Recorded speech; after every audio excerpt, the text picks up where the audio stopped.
வணக்கம். இந்த வீடியோவில் நாகர்கோவில் ஸ்டைலில் சால மீன் கறி வைக்க போகிறோம். வீடியோவை தொடர்ச்சியாக பாருங்கள்.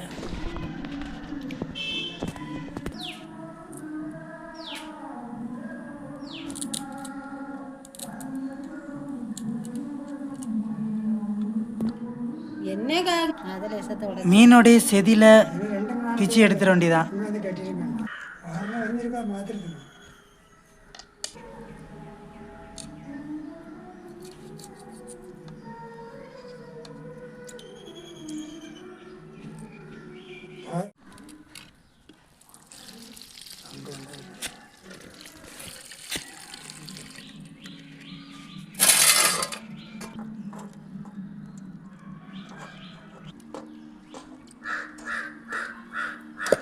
மீன் குழம்புக்கு தேவையான மாங்காய் பறிக்க போகிறோம்.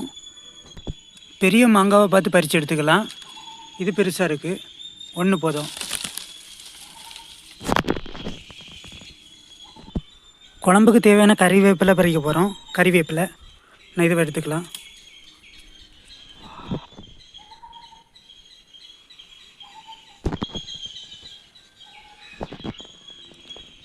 மீன் குழம்புக்கு தேவையான தேங்காய் எடுத்தாச்சு. இந்த தேங்காய் தான் மீன் குழம்புக்கு பயன்படுத்த போகிறோம்.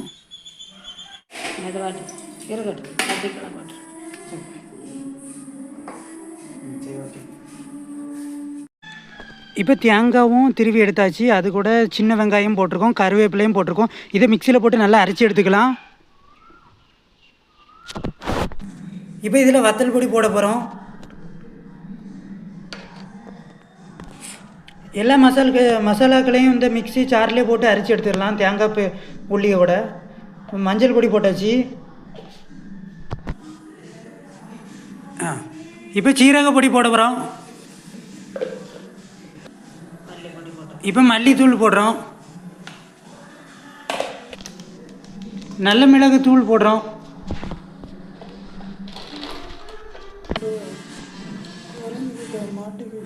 இப்போ புளி தண்ணி கரைச்சி ஊற்றிக்கிடும். தேவையான அளவு புளி தண்ணியை கரைச்சி ஊற்றி அதை மிக்சியில் சாரில் போட்டு நல்லா அடித்து எடுத்துக்கலாம், நல்லா அரைச்சி எடுத்துக்கலாம்.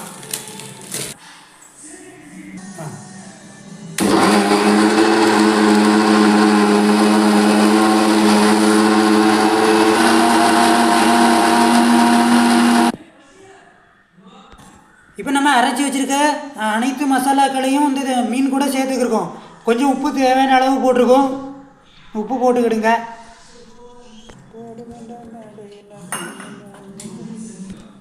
இப்போ அது கூட மிளகா வெட்டி போட்டுக்கலாம்,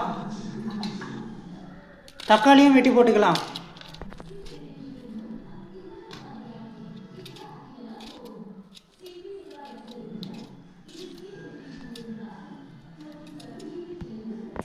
இவ்வளோ மீனுக்கு நம்ம ஒரு தக்காளி சேர்த்துருக்கோம், 2 மிளகா சேர்த்துருக்கோம்.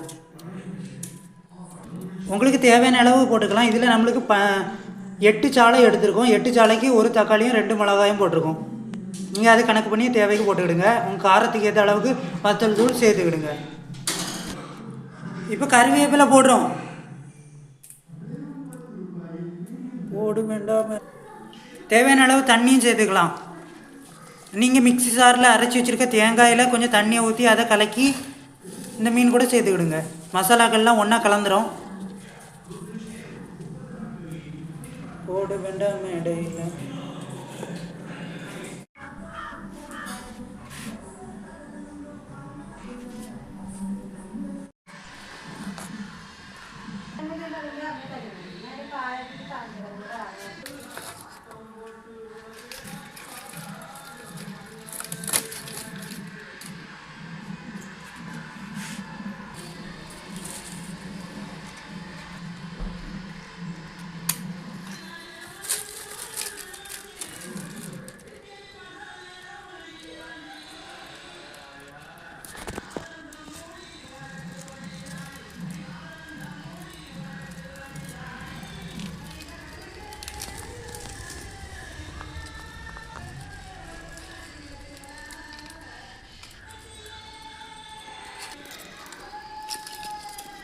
திறந்துக்கணும்.